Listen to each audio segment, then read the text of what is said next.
Hey guys, what's up? Welcome back to the channel. It's Cynicalex. And you know what? I make a lot of content for new players, guides, intros, stuff like that. I make quite a lot of content for end game veteran players or players who spend a lot of money on the game, reviewing tier 3s, reviewing CTPs of Rage, gambling, etc. So I want to try from now and again to hit that sort of sweet spot in the middle, those intermediate level players who are not noobs. They know the game mechanics and the core foundational stuff, but they're not yet ready to start blowing their resources on tier 3s, or they just don't want to go necessarily for tier 3s or really expensive native tier 2s even before their tier 3, like Jean Grey or Scarlet Witch in anticipation of a tier 3 or what have you. And so I decided to put together a top 10 list of regular tier 2 characters, but in so doing I realized that it's actually a pretty large list, and on top of being a large list, it's a rather crowded list that eventually ballooned to 12, eventually ballooned to 15. You could even make an argument that it should be a top 18 or a top 20 list.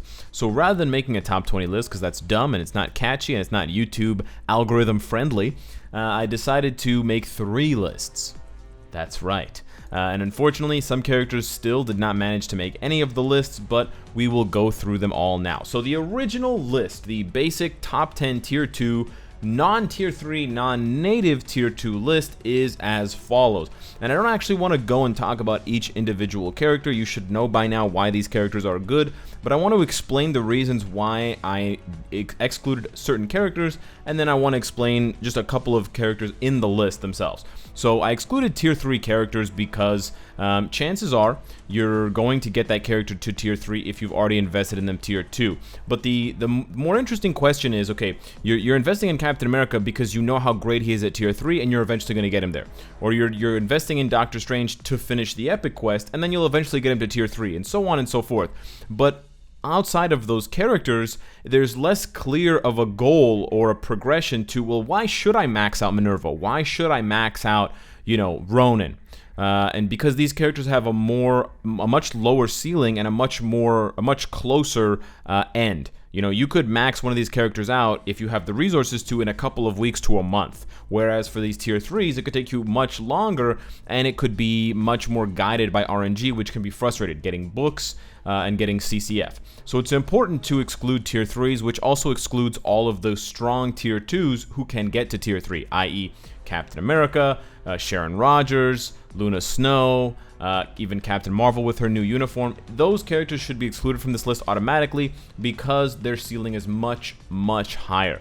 I also excluded native tier 2s because their cost is just insane compared to these tier 2s, and you can't even use the same sort of resources on them. You can't use tickets, you can't use, those kinds of materials, and so they require a different approach altogether. And again, unless you've got, a veteran's worth of resources saved up, you're not going to be able to get a native tier 2 maxed out in a week or two, unless you're me.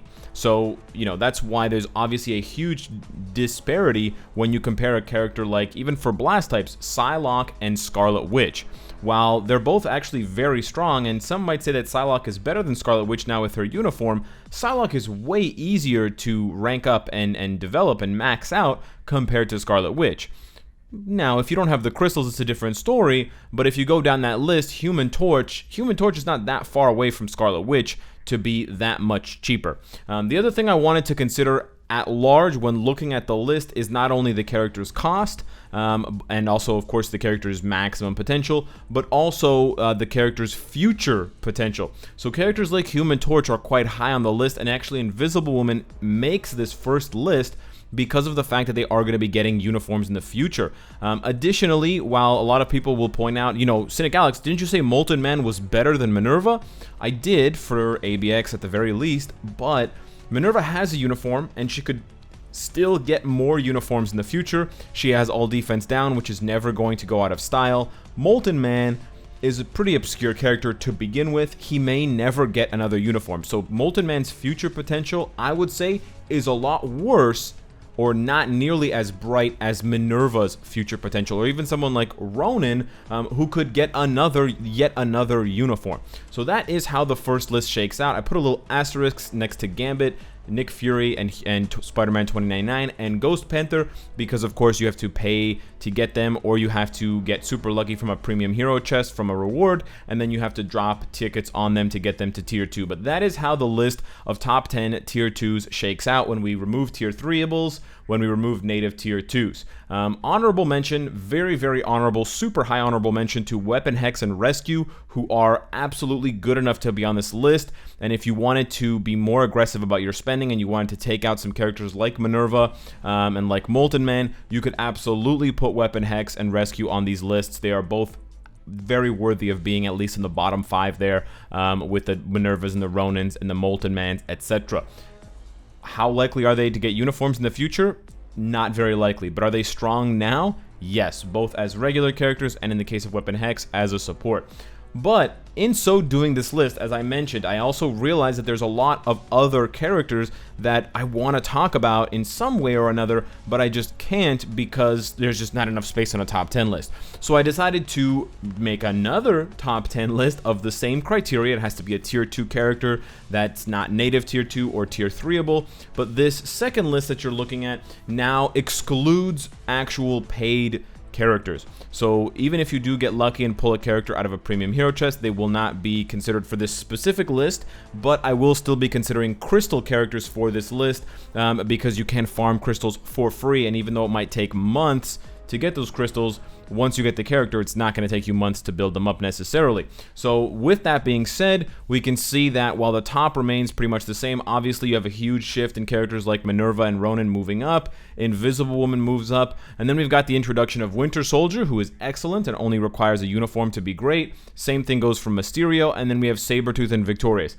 Victorious is a bit tricky if I want to have her on this list or not. I think her value very much depends on how you can equip her, because without a CTP, I think her value does fall a lot, whereas some of these other characters don't rely as much on a CTP, especially a CTP of Rage. So I think a lot of players forget that as well, but that is the case. And then Sabretooth, although he may not be as good as Mysterio right now, or, you know, he is better in some ways and worse in other ways. You know, he doesn't have as much PvP value as Victorious.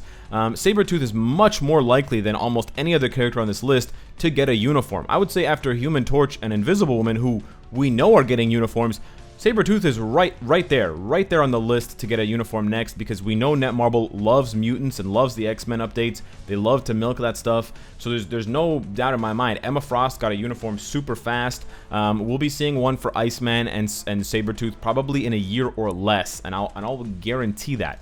And then making this list of top 10s that don't include actual, you know, money being spent in the game, I thought it would also be interesting to look at the list one more time. That's right, 3 lists in one video. Value. Look at it again and take the crystal characters out of the list.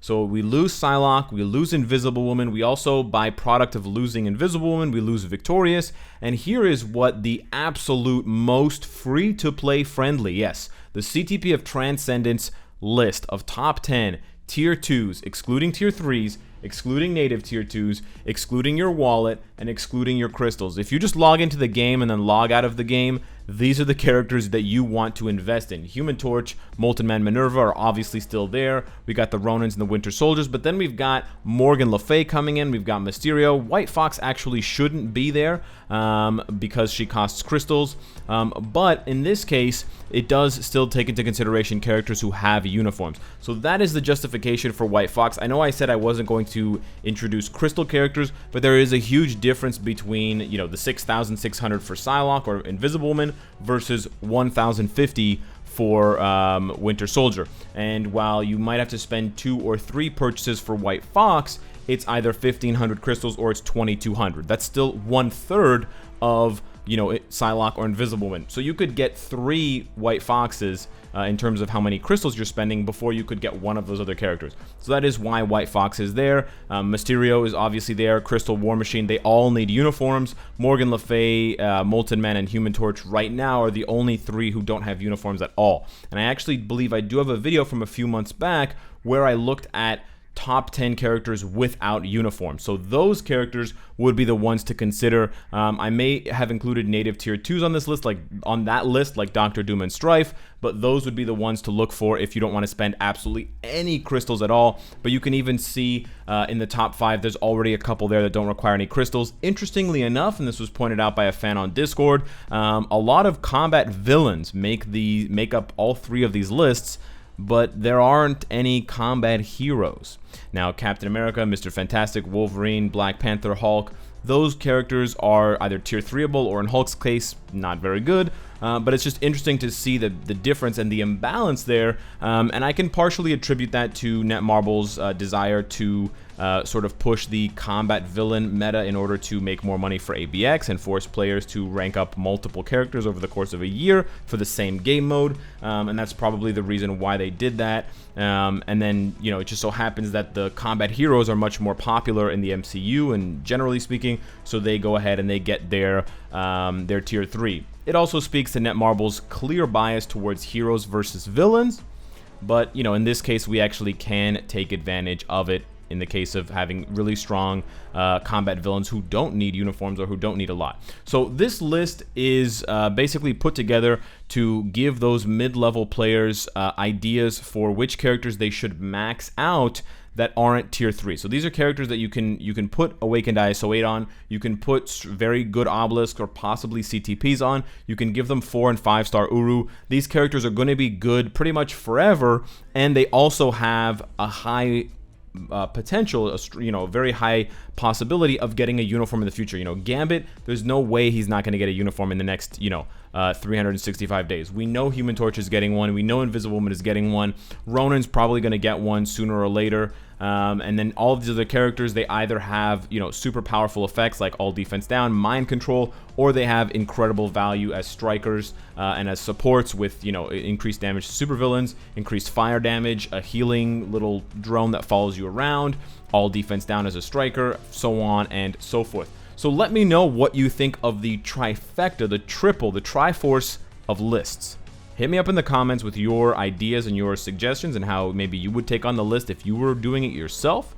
Join the Discord, hit me up on Twitter, and of course, if you like what you see, I hope to see you again tomorrow. Take care.